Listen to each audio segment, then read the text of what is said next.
Hello everybody, I'm back again with another book review.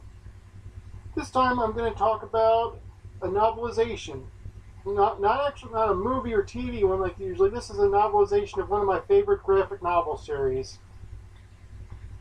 The webcomic Girl Genius by Phil and Kaja, I assume that's how you pronounce it, Foglio.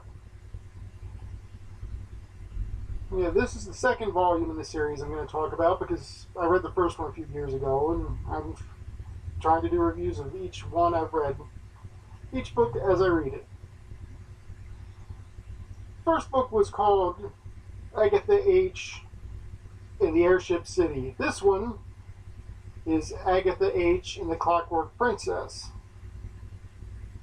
Main reason I got it now is because I got the first one in ebook format because I think it was free or something. Didn't pick up the second one because the publishers seem to set the price ridiculously high. I mean, volume 3 is currently at I think $13.99 or something, which is way more than any sensible person is going to pay for a freaking ebook.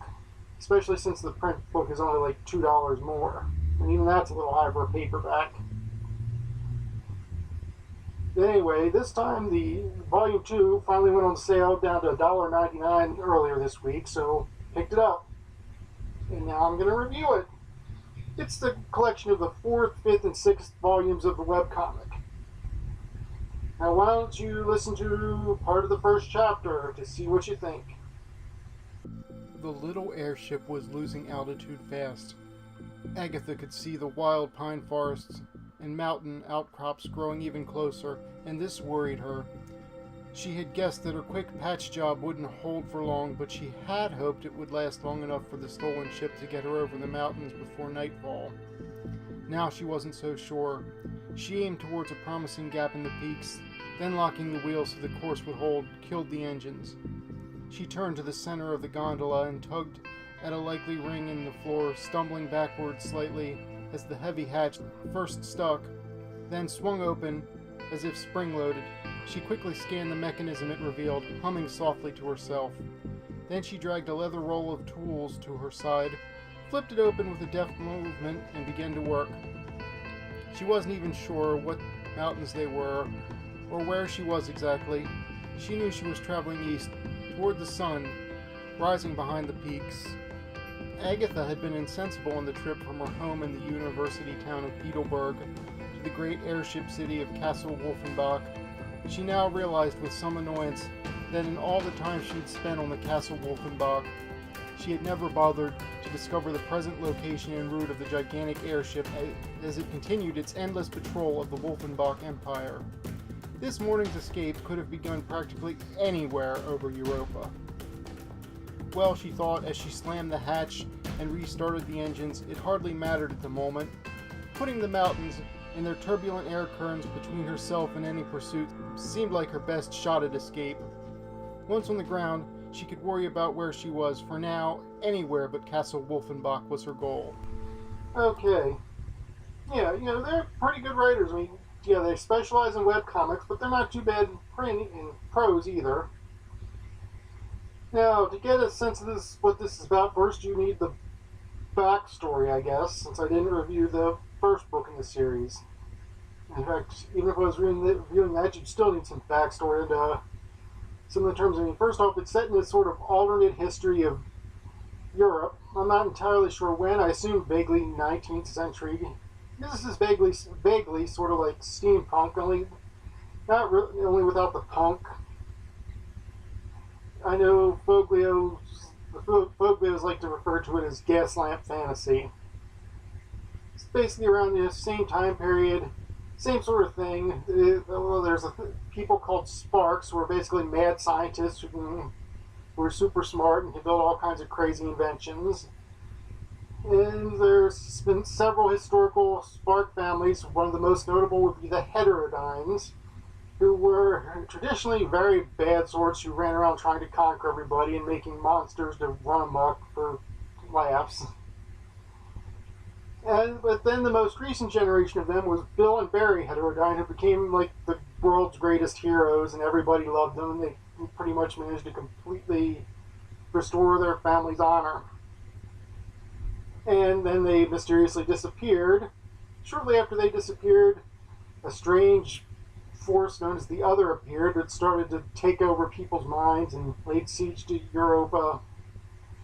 Then Bear and Klaus and Wolfenbach reappeared, who had been one of Bill and Barry's companions on their travels. He came back, drove away the Other, and conquered Europe to bring peace to it. That's the general backstory of the setting. Backstory from the book is it's about Agatha Clay, who is really Agatha Heterodyne, although she didn't know it in the beginning. She was raised in the city of Beetleburg, which is a university city, but she never displayed any real talent for anything due to a locket her uncle Barry Heterodyne, who had one of the missing brothers, had made to keep her from breaking out as a spark as a child. In the first book, basically the Baron shows up because the leader of Beetleburg is basically secretly rebelling or something, and somehow Agatha gets taken aboard the airship, and it's discovered that she's a spark, and actually the heterodyne heir, and she falls in love with Gil, Wolfenbach's son. And then a bunch of slaver wasps escape, which are nasty things that can turn people into zombies, and eventually she managed to escape, and that's where we start with this book. General plot of this book is she's escaping from Baron Wolfenbach and heading to her ancestral home of Heterodyne Castle. Only she crash lands in the wastelands, which is full of monsters and clanks, which like robots, and all sorts of crazy freaks and weirdos. Luckily, she stumbles across a traveling circus that knows how to handle that sort of thing, and she joins up with them. And that's the plot of the book: her in the circus, her joining the circus, learning to better control her spark powers, and occasionally fighting monsters and evil sparks and that kind of stuff.